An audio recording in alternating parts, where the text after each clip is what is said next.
സുഹൃത്തുക്കളെ നമസ്കാരം. പുതിയൊരു വീഡിയോയിലേക്ക് എല്ലാവർക്കും സ്വാഗതം. ഇന്ന് ദിലീപിൻ്റെ ഒരു ഇൻ്റർവ്യൂ കണ്ടിരുന്നു. അപ്പോൾ ദിലീപ് അതിൻ്റെ അകത്ത് പറയുന്നൊരു കാര്യമുണ്ട്. മഞ്ജു വാര്യരെ കണ്ടുമുട്ടിയ ഒരു രംഗമാണ് പറയുന്നത്. മഞ്ജു വാര്യരെ കണ്ടുമുട്ടിയത് ഷൊർണൂർ ഗസ്റ്റ് ഹൗസിൽ വെച്ചാണെന്നും ഭരതേട്ടൻ ലോഹിയേട്ടൻ കൂടെ തന്നെ ഉണ്ടായിരുന്നു എന്നുമാണ് ഇയാൾ പറയുന്നത്. ഏതായാലും അത് കേട്ടപ്പോൾ എനിക്ക് തോന്നിയ ഒരു കാര്യം എന്താണെന്ന് വെച്ച് കഴിഞ്ഞാൽ, വർഷങ്ങൾക്ക് മുമ്പ് ഇദ്ദേഹത്തോട് മഞ്ജുവിനെ പറ്റി ചോദിച്ചപ്പോൾ, ഇദ്ദേഹവും മഞ്ജുവും ഒരുമിച്ച് താമസിക്കുമ്പോൾ അന്ന് മഞ്ജുവിനെ പറ്റി പറയാൻ ഇദ്ദേഹത്തിന് ഒരു വാക്കുപോലും ഇല്ലായിരുന്നു എന്നുള്ളതാണ്. അതായത് മഞ്ജുവിനെ പറ്റി, മഞ്ജു വാര്യർ എന്ത് ചെയ്യുന്നു, എവിടെയാണ് ചേട്ടാ എന്ന് ചോദിച്ചു കഴിഞ്ഞാൽ നിങ്ങൾക്ക് വേറെ എന്തെങ്കിലും ചോദിച്ചൂടെ, അത് അവിടെ എവിടെയെങ്കിലും ഉണ്ടാകും, ഇങ്ങനെയൊക്കെയുള്ള ഒരു അവോയ്ഡ് ചെയ്തിട്ടുള്ള ഒരു വാക്കാണ് പറയാറ്. പക്ഷെ ഇന്ന് ഭയങ്കരമായിട്ട് വികാരഭരിതനായിട്ടാണ് പറയുന്നത്. അപ്പോൾ ആ മനസ്സിലുള്ള ഒരു വേദന, ഞാൻ നിലവിളക്കല്ലേ എറിഞ്ഞൊടച്ചത് എന്നുള്ള ഒരു വേദനയില്ലേ, അത് മനസ്സെന്ന് ശരിക്കും പറഞ്ഞു കഴിഞ്ഞാൽ ഇപ്പോഴിങ്ങനെ കത്തിക്കൊണ്ടിരിക്കുകയാണ്. അതായത് ആ ഒരു വീട്ടിലെ ഐശ്വര്യ ദേവതയല്ലേ മഞ്ജു വാര്യർ. മഞ്ജു വാര്യർ അവിടെ നിന്നും പടി ഇറങ്ങിക്കഴിഞ്ഞതിന് ശേഷം ആ വീട്ടിൽ എന്തൊക്കെ അനർത്ഥങ്ങളാണ് വന്നത്, ആ വീട്ടിൽ എന്തൊക്കെ പ്രശ്നങ്ങളാണ് വന്നത്. ഇപ്പോഴും ആ പ്രശ്നത്തിലൂടെയല്ലേ ഇപ്പോഴും പോകുന്നത്.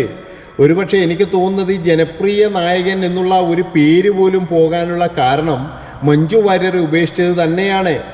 ജനങ്ങൾക്ക് ഇദ്ദേഹത്തിൻ്റെ കേസോ കാര്യങ്ങളോ ഒന്നുമല്ല ഇയാളുടെ പ്രശ്നം. മഞ്ജു വാര്യർ ഉപേക്ഷിച്ചത് എന്ന് പറഞ്ഞു കഴിഞ്ഞാൽ ഒരാൾക്ക് പോലും അക്സെപ്റ്റ് ചെയ്യാൻ കഴിയില്ല എന്നുള്ളതാണ്. അപ്പോൾ ആർക്ക് വേണ്ടിയാണ് മഞ്ജുവിനെ ഉപേക്ഷിച്ചത്? ആദ്യമൊക്കെ പറഞ്ഞതെന്താണ്, എനിക്ക് കാവ്യമാധവനുമായിട്ട് യാതൊരു ബന്ധവുമില്ല, അതൊക്കെ വേറെ ആൾക്കാർ വെറുതെ പറയുന്നതാണെന്നൊക്കെയാണ് ആദ്യം പറഞ്ഞത്. ഏതായാലും മഞ്ജു വാര്യർ പടി ഇറങ്ങിക്കഴിഞ്ഞതിന് ശേഷം പെട്ടെന്ന് പോയിട്ട് മഞ്ജുവിനെ ഈ കാവ്യമാധവനെ അങ്ങ് കൂട്ടിക്കൊണ്ടുവന്ന്. അപ്പോൾ തന്നെ ഇദ്ദേഹത്തിൻ്റെ കാര്യങ്ങൾ മനസ്സിലായിനി.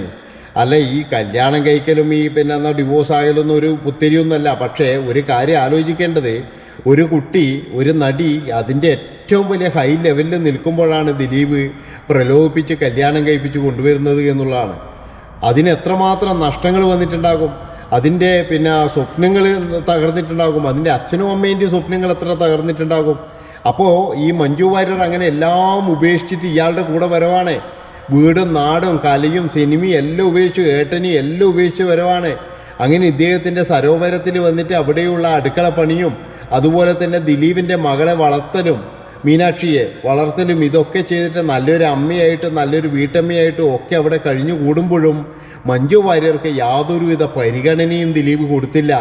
ഒരു തരത്തിലുള്ള പരിഗണന പോലും കൊടുത്തില്ല. ഒരു ഷൂട്ടിംഗ് സെറ്റിൽ പോലും കൊണ്ടുപോയില്ല. ഇല്ലെങ്കിൽ അവരോട് ചോദിച്ചില്ല, നിനക്ക് നീ അഭിനയിക്കാൻ താല്പര്യമുണ്ടോ, ഉണ്ടെങ്കിൽ നീ ഒരു സിനിമ ചെയ്യൂ എന്ന് പോലും പറഞ്ഞില്ല.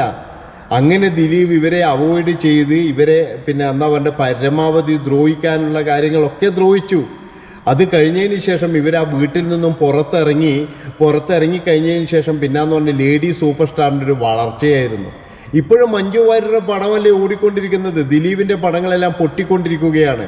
അതിനുശേഷം എന്ന് പറഞ്ഞു കഴിഞ്ഞാൽ ദിലീപിനെതിരെ കേസുകൾ വന്നു, ജയിലിൽ കിടക്കേണ്ടി വന്നു, അങ്ങനെ ഒരുപാട് കാര്യങ്ങൾ. പക്ഷേ എനിക്കിപ്പോഴും മഞ്ജുവിനോട് റെസ്പെക്റ്റ് തോന്നുന്നത് എന്താണെന്നല്ലേ, അതായത് ഇന്നും മഞ്ജു വാര്യർ പറഞ്ഞിട്ടില്ല എന്തിനാണ് ഇവർ പിരിയുന്നത് എന്ന് പറഞ്ഞിട്ടില്ല, അതുപോലെ തന്നെ പരസ്പരം കുറ്റം പറഞ്ഞിട്ടില്ല. ഒരിക്കലും ഈ മഞ്ജു വാര്യർ ദിലീപിനെ പറ്റി പറഞ്ഞിട്ടില്ല. എന്തെങ്കിലും ചോദിച്ചു കഴിഞ്ഞാൽ പറയും പോട്ടെ, അത് വേണ്ട, വേറെ എന്തെങ്കിലും ചോദിക്കൂ എന്ന് പറയും. അങ്ങനെ ദിലീപിനെ ഒരു ചോദ്യത്തിൽ ദിലീപിൻ്റെ പേര് വരാതെ ഇവർ വളരെയധികം ശ്രദ്ധിച്ചിട്ടുണ്ട് എന്നുള്ളതാണ്. തൻ്റെ മകളുടെ അച്ഛനാണ്, തൻ്റെ മകളുടെ അച്ഛനെ ഒരു കാരണവശാലും ആരും കുറ്റം പറയരുത് എന്നുള്ള ഒരു നിബന്ധന ഇവർക്കുണ്ടായിരുന്നു. അതുകൊണ്ട് തന്നെയാണ് ആരെയും കുറ്റം പറയാൻ സമ്മതിക്കാത്തത് എന്നുള്ളതാണ്. അങ്ങനെ ആ അത്രത്തോളം റെസ്പെക്റ്റ് ദിലീപിനോട് മഞ്ജു വാര്യർക്ക് ഉണ്ടായിരുന്നു എന്നുള്ളതാണ്. പക്ഷെ ആ നിലവിളക്കാണ്, ആ മഹാലക്ഷ്മിയാണ് ശരിക്കും ആ വീട്ടിൽ നിന്നും അടിച്ചിറക്കിയത് എന്നുള്ളതാണ് ദിലീപ്. ആർക്ക് വേണ്ടിയിട്ട്? കാവ്യമാധവന് വേണ്ടിയിട്ട്. എന്നിട്ട് പിന്നീട് അവരുടെ ജീവിതം നന്നായോ? അവരുടെ ജീവിതം കൂടുതൽ ദുരിതത്തിലേക്ക് പോവുകയല്ലേ ചെയ്തത്. കാവ്യമാധവൻ്റെയും ദിലീപിൻ്റെയും ജീവിതത്തിൽ പിന്നീടുണ്ടായ സംഭവങ്ങൾ നമ്മൾ കണ്ടതാണ്.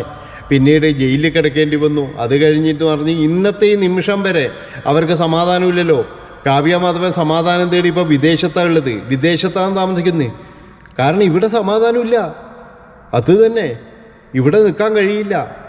അത്രമാത്രം ദിലീപിൻ്റെ എന്താ പറയേണ്ടത്, ദിലീപിനെതിരെ വരുന്ന കേസുകളും കാര്യങ്ങളും പ്രശ്നങ്ങളും ടെൻഷനും ഇതൊക്കെ കൊണ്ടുവന്നാണ് ആ വീട് ശരിക്കും എന്ന് പറഞ്ഞൊരു ഭ്രാന്താലയം പോലെയായിട്ടുള്ളത്. അവിടെ കളിയില്ല, ചിരിയില്ല, ഒന്നുമില്ല. സരോവരം എന്ന് പറയുന്ന വീട് ഉറങ്ങിപ്പോയിട്ടാണുള്ളത് ഇപ്പോഴേ. ഒരു കാലത്ത് എന്ന് പറഞ്ഞു കഴിഞ്ഞാൽ അവിടെ സിനിമാ താരങ്ങളും അതുപോലെ സംവിധായകരും നിർമ്മാതാക്കളും എല്ലാവരെയും കൊണ്ട് നിറഞ്ഞൊരു സ്ഥലമായിരുന്നു. പക്ഷെ ഇന്ന് ദിലീപിൻ്റെ ഓരോ പടം ഇറങ്ങുമ്പോഴും അതിൻ്റെ ദയനീയമായ പരാജയം, അതിന് പരാജയപ്പെടുകയാണ്. ഇപ്പോഴീ പവി കെയർടേക്കർ എന്ന് പറയുന്ന ഒരു സിനിമ ഇനി ഇങ്ങനെ ഒരു സിനിമ ഉണ്ടാകാൻ ചാൻസ് ഇല്ല. കാരണം എന്താണെന്ന് വെച്ചാൽ ഇതും കൂടി പൊട്ടിക്കഴിഞ്ഞാൽ ദിലീപ് പിന്നെ സിനിമയിൽ അഭിനയിക്കൂല, അതുറപ്പാണ്. ദിലീപ് പിന്നെന്ന് പറഞ്ഞു കഴിഞ്ഞാൽ ചിലപ്പോൾ നിർമ്മാണ രംഗത്തോ അങ്ങനെ എന്തെങ്കിലും ഉണ്ടാകുന്നല്ലാതെ ഒരിക്കലും സിനിമ അഭിനയിക്കൂല ദിലീപ്. കാരണം ഇത് വർക്കാകുന്നില്ല. അതിന് ഏറ്റവും വലിയ പ്രധാനപ്പെട്ട കാരണം തന്നെ കാവ്യ മാധവനെ കിട്ടിയതുകൊണ്ടാണ്. ദിലീപിനെ പിന്നെ ഈ മഞ്ജു വാര്യരെ വിട്ടിട്ട് കാവ്യനെ കിട്ടിയത് തന്നെ ജനങ്ങൾക്ക് ഭയങ്കര പ്രശ്നം ഉണ്ടാക്കിയിട്ടുണ്ട്.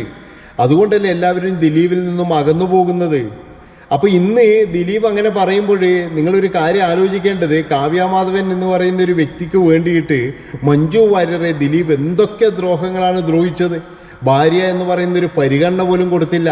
അവസാനം ഇറക്കി വിട്ടപ്പോൾ ഒരു ഓട്ടോ പൈസ പോലും അത് ഈ പിന്നെ മഞ്ജു വാര്യരുടെ കയ്യിലില്ലായിരുന്നു എന്നാണ് പറയുന്നത്. അത്രയും വളരെ മോശമായിട്ട് അങ്ങനെ ഇറക്കി വിട്ടതാണ്. ആ ഇറക്കി വിടുമ്പോഴൊന്നും ദിലീപ് വിചാരിച്ചിട്ടില്ല മഹാലക്ഷ്മിയാണ് ഇറങ്ങിപ്പോകുന്നത്, അല്ലെങ്കിൽ ഞാൻ ഇനി പോകുന്നത് വലിയ പ്രശ്നത്തിലേക്കാണ് എന്നൊന്നും ദിലീപ് പിന്നെ ചിന്തിച്ചില്ല എന്നുള്ളതാണ്. അപ്പോഴിപ്പോഴും ആ ഒരു കുറ്റബോധം നല്ല രീതിയിൽ മനസ്സിലുണ്ട് ദിലീപിൻ്റെ മനസ്സിൽ.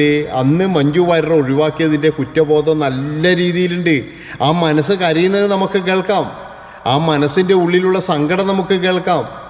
അങ്ങനെ ഈ ദിലീപ് എന്നാ പറയേണ്ടത്, മഞ്ജു വാര്യരെ പറ്റിയിട്ട് ഇങ്ങനെ പറയുമ്പോഴില്ലേ ശരിക്കും നമ്മൾ വരെ ഇങ്ങനെ ആലോചിച്ചായിരുന്നു, ഇയാൾക്ക് ഇങ്ങനെയൊക്കെ പറയാൻ കഴിയോ?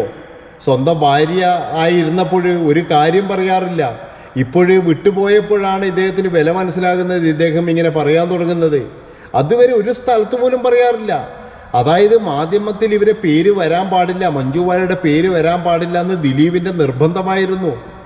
അതായത് മഞ്ജു വാര്യരെങ്ങാനും വളർന്നു കഴിഞ്ഞാൽ, തന്നേക്കാൾ മുകളിൽ പോയി കഴിഞ്ഞാൽ എന്നുള്ള ഒരു ഭയം, ആ ഒരു ഭയം ഉള്ളത് കൊണ്ട് തന്നെ മഞ്ജു വാര്യരെ അന്ന് നിരന്തരമായിട്ട് ആരെങ്കിലും എന്തെങ്കിലും ചോദിച്ചു കഴിഞ്ഞാലൊക്കെ എന്ന് പറഞ്ഞാൽ നിരന്തരമായിട്ട് അവോയ്ഡ് ചെയ്യുമെന്നുള്ളതാണ്. അങ്ങനെ അവസാനത്തെ ആണിയായിരുന്നു ഈ ഒരു സംഭവം, അതായത് കാവ്യ മാധവനുമായിട്ടുള്ളൊരു സംഭവം.